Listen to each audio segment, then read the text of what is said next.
Assalamualaikum warahmatullahi wabarakatuh. Bu Cici dan Pak Andra, pada jam ini kita lanjutkan untuk sesi kasus yang ketiga.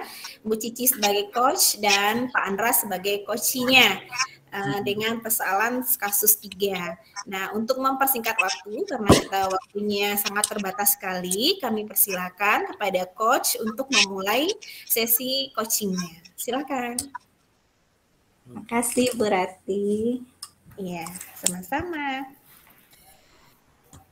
Selamat malam Pak Andra. Iya, selamat malam. Aduh, Bu Cici. Iya Pak, gimana kabarnya Pak? Alhamdulillah, luar biasa. Allahu Akbar. Tadi kan Bapak WA saya, ingin berbincang-bincang dengan saya. Silakan Pak. Jadi itulah Ibu, tadi itu kan jadwalnya supervisi, ya.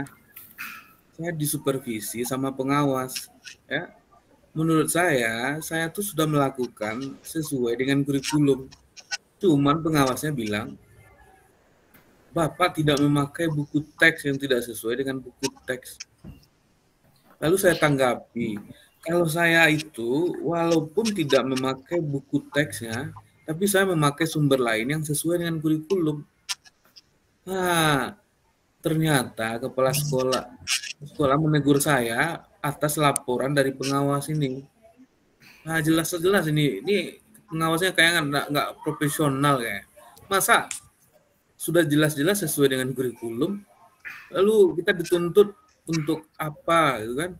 Seragam, gitu. Kan kita punya sumber belajar yang bermacam-macam, kan nggak harus sama. Aneh nih pengawas nih. Kalau kayak gini ya hancur nih sekolah kayak gini. Oh begitu ya Pak. Iya. Oh, saya mengerti dengan apa yang Bapak maksud. Terus kita kan sharing sekarang ya Pak ya. Iya betul. Apa tujuan yang Bapak harapkan dari hasil sharing kita hari ini?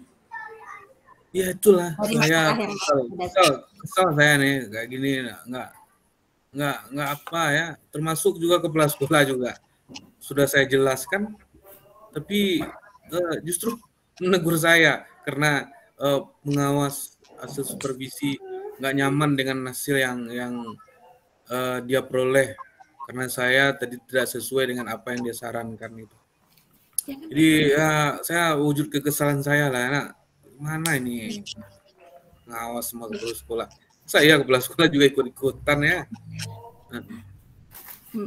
Artinya masalah Bapak itu karena Bapak ditegur oleh kepala sekolah karena dievaluasi oleh pengawas tidak menggunakan buku teks ya Pak? Iya, padahal sudah sesuai kurikulum kan. Harus pakai buku teks kita ngajarnya, enggak kan? Iya betul. Iya. Kalau boleh saya tahu ya Pak, apa tujuan Bapak tidak menggunakan buku teks melainkan media lain dalam belajar? Buku teks itu bagaimana Pak?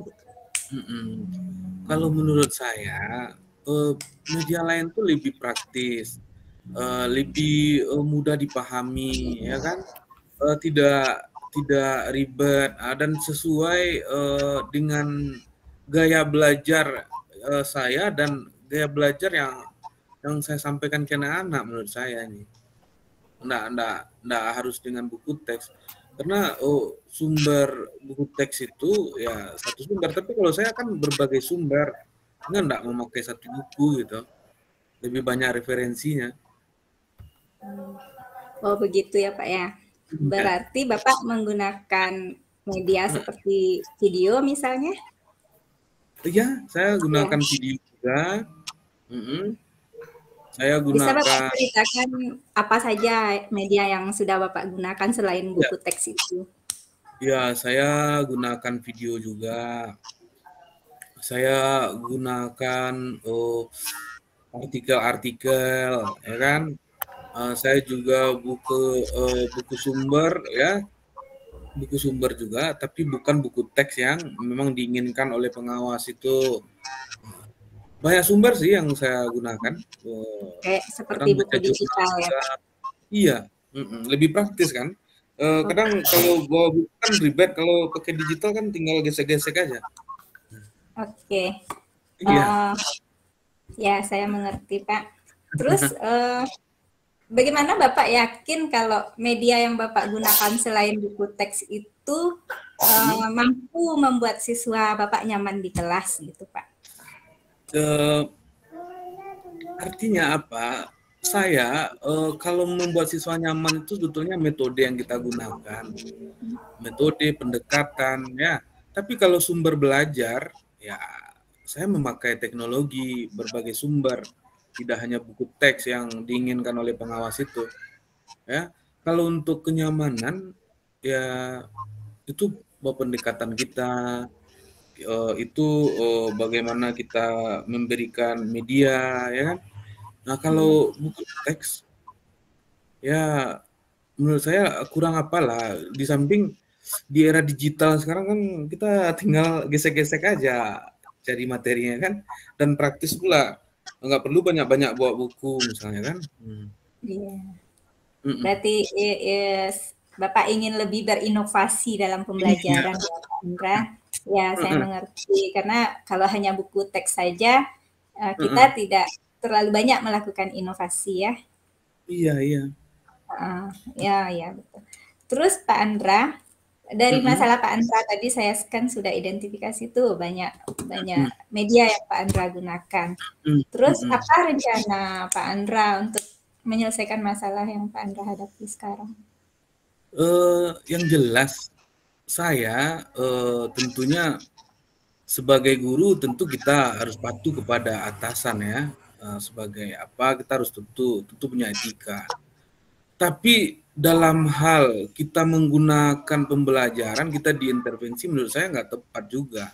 Artinya saya sebagai guru yang merdeka belajar juga harus menunjukkan, harus merasakan merdeka dalam hal pembelajaran yang saya gunakan. Artinya saya akan konsisten gitu. Tapi kalau memang pengawasnya menginginkan buku teks, saya bawa juga buku teksnya nanti kan. Tapi saya tetap berinovasi, nggak mau hanya dari satu sumber. Tetap saya belajar ya, cuman saya kesal aja kenapa ini terus sekolah, dan sama juga pemikirannya gitu ya.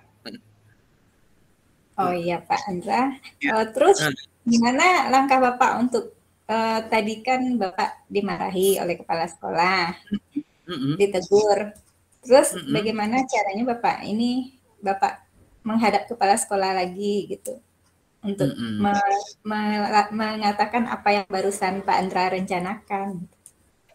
Iya, saya sebetulnya sudah bercoba berempati dengan apa yang disampaikan dari sudut pandangnya, tapi saya juga akan mencoba menyampaikan kenapa saya harus seperti ini, dan saya juga akan mencoba menyampaikan bahwa sesungguhnya di saat sekarang itu merdeka belajar itu adalah bagian terpenting ya. Kita tidak hanya dari satu sumber, tapi berbagai sumber ya. Bagaimana pembelajaran itu ya merdeka lah kita yang menentukan yang terbaik untuk peserta didik kita, dan yang terbaik juga untuk kita dalam pembelajaran. Seperti itu.